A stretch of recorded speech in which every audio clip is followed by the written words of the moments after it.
Happy New Year and welcome to my channel. While in the past I've dabbled at making videos here on YouTube, as well as blogging over on WordPress, this is a launch or relaunch of sorts for my channel. There are several types of content I hope to be producing and presenting here. The first will be videos on building tabletop terrain, which will consist of tutorials, tips and tricks, etc., as well as unboxing and video reviews on tools and materials I use in making tabletop terrain, as well as in my traditional scale model building. I'll continue my digital 3D modeling and hope to present videos on that as well, particularly as those things sometimes cross over. The genres I'll be focusing on may seesaw a bit, as I've had long-standing interest in several different hobbies. One of those areas of interest are things that are Star Trek related, specifically the original Star Trek the Motion Picture era. I've been a collector of various pieces of actual production artwork for that film, and have had years-long modeling projects on the subject of the refit Enterprise, which are still ongoing. I've blogged about it fairly extensively over on my personal blog, Third Wave Design, the links to which you can find in the description below. Some early work in progress 3D modeling videos of the refit Enterprise, as well as some of the auxiliary vehicles from Star Trek the Motion Picture, such as the travel pods and the work bees, for instance, are already up on the channel. But I hope to revisit some of them and continue to produce new ones as those Trek projects continue. The second genre, and for now the main area of content that I'll be focusing on here, is the fantasy tabletop RPG setting of Harn by the late N. Robin Crosby, and first published by Columbia Games back in 1983. I've been a huge fan of Harn right from the start, and while the specific setting of Harn has been and continues to be central to my RPG hobbying, is that even a proper word? My hope is that these tabletop modeling videos and content will be relevant to other RPG settings and games, be it D&D, which, along with Traveller, is where my gaming nerddom started back in my school days in the dark ages of the late 1970s and early 80s. There may be some other ephemera and such which may crop up from time to time, but those are the initial areas I hope to be producing videos for and posting here. Depending on how things go, that may change and evolve, but we'll see. Anyway, with that background and introduction out of the way, my new video will be about my Minova Hotwire tabletop cutting tool. So let's get started.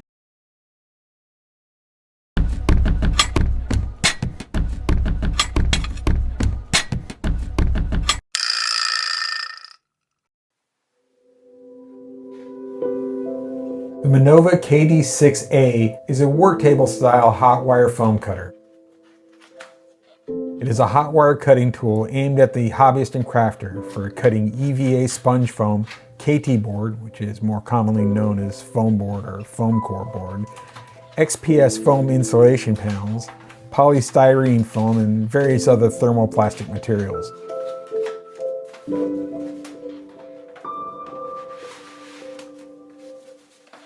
For those who are familiar with the Proxxon Thermocut 115E, this hot wire cutter is basically a clone of that one, but with several improvements over the Proxxon.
As I've said before, it is basically an identical clone of the Proxxon, which is pretty much the gold standard for hobbyist tabletop hot wire foam cutters. And with the lower price and several improvements over the Proxxon, it definitely makes this one a clear winner.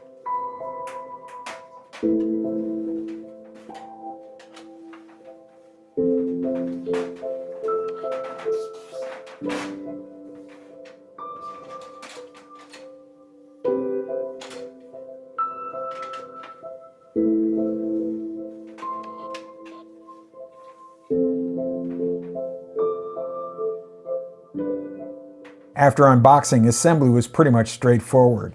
And while the multi-language user manual it comes with has some instructions and tips for making various types of basic cuts, it was rather lacking in the instructions for setup.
The table, like that of the Proxxon, is made of a hard, sturdy plastic shell. Its work surface is aluminum with a precision-etched grid and measuring ruler with integrated protractor guides, and an adjustable aluminum upper arm which is also etched and painted with angular scale markings. The aluminum wire sled fits onto this overhead arm and holds the spool of stainless steel cutting wire taut. After attaching the wire sled to the overhead arm, you're going to want to attach the steel cutting wire to the table itself. This also completes the circuit, which allows the wire to heat up when the switch is on. This is done by feeding the cutting wire through the small opening that's found in the center of the table, where it has brass bushing and clamp to hold the wire in place on the underside of the table.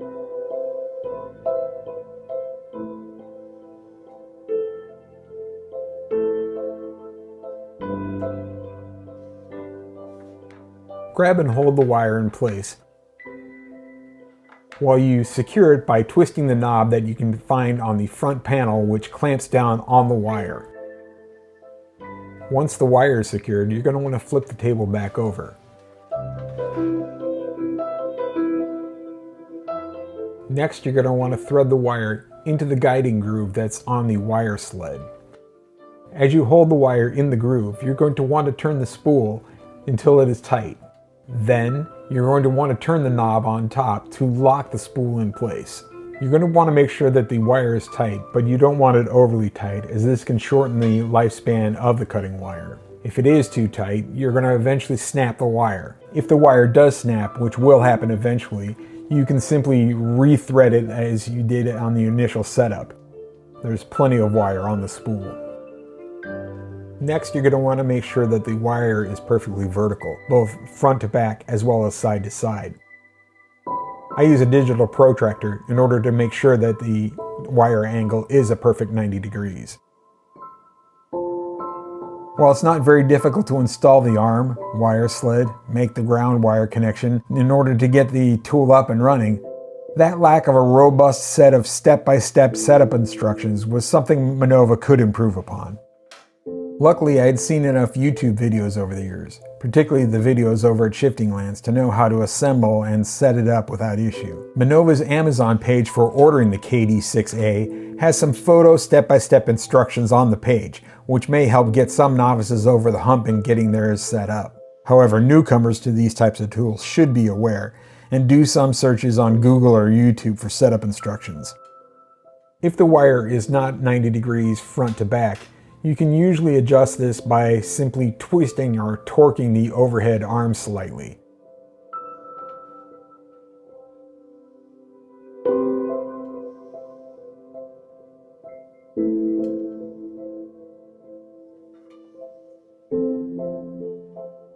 While the form factor and design are pretty much identical to the Proxxon, one other slight difference is that there's an integrated power plug port on the front for an external continuous foot switch. This is why there's a 3-position rocker type power switch on the front, as opposed to a simple on-off 2-position switch. Unfortunately, Minova was out of stock for their optional external foot switch when I bought mine. But this hot wire cutter works perfectly fine with Proxxon's 38700 foot switch FS, which I purchased instead.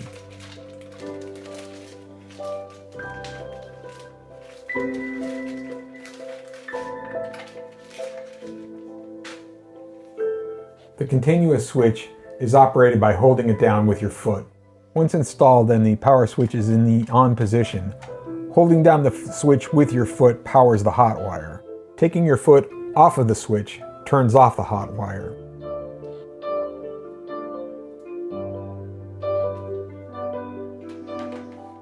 Connecting the switch is pretty straightforward. You simply plug the table's power cord into the pedal. Then simply plug it into an outlet, or in this case, I plug it into a surge-protected power strip. Next, you want to install the guide rail. You do this by inserting the guide rail into slots in the table frame. There's one at the front and one at the side. The Minova comes with 2 different extruded aluminum fence rails. One is a 3/4 inch tall, or low fence rail, like that of the Proxxon. More critically though is the design of the rotating fence rail guide. The Minova guide has a locking knob which secures the fence rail firmly in place. This is one of the more notorious shortcomings of the Proxxon, where its fence rail doesn't have this second locking knob. This leads to the fence rail wobbling and being somewhat loose. This can lead to somewhat inconsistent cuts. This problem has spawned a plethora of third-party aftermarket add-ons, fences, and sleds as a fix.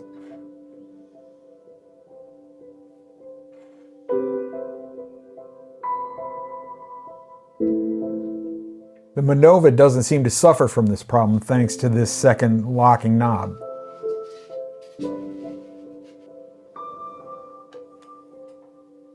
This second knob securely locks the fence rail in place, and so it doesn't seem to wobble when pushing a workpiece along it. You can make angle cuts by simply rotating the fence and locking off the guide at whatever specific angle you wish to make the cut at.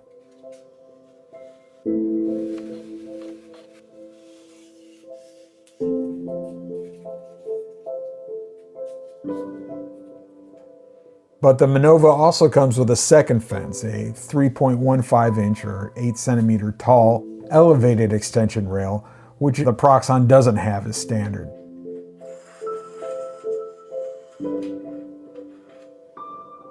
This is attached the same way the low fence is, and simply slide the extruded aluminum rail into the guide.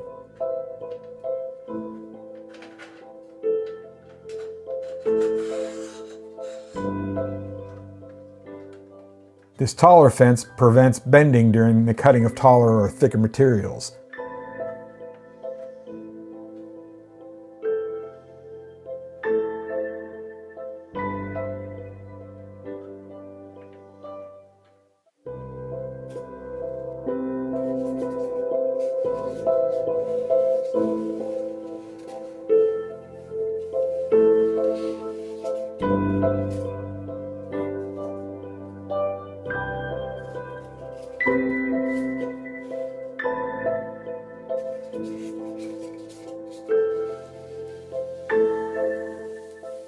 Another standard attachment which comes with Minova is one which attaches to the low fence rail and allows you to make circular cuts, such as cylinders and cones.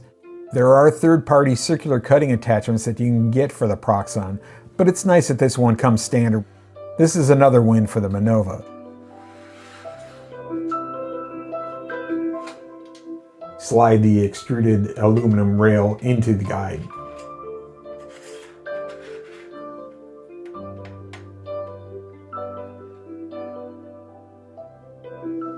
When installing the circular tool, you're going to want to make sure that the pin, which holds the styrofoam piece in place, is aligned front to back with the wire itself.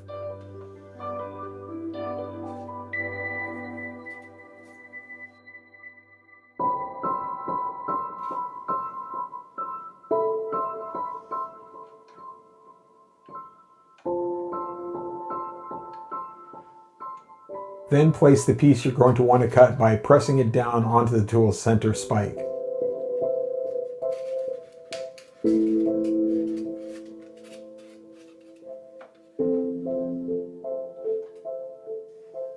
Then, slide the rail and the tool towards the hot wire. Once the wire has reached your desired depth, you begin rotating the piece around the center pin. Once the circle is complete, simply release the pedal and you can remove the piece from the pin.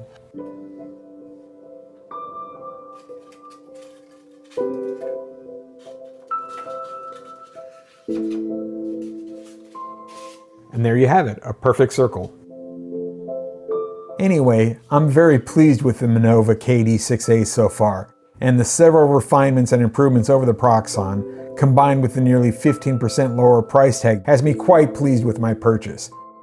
So if you're in the market for a tabletop style hot wire cutting tool, this is the one to go with. So there you have it. Happy crafting!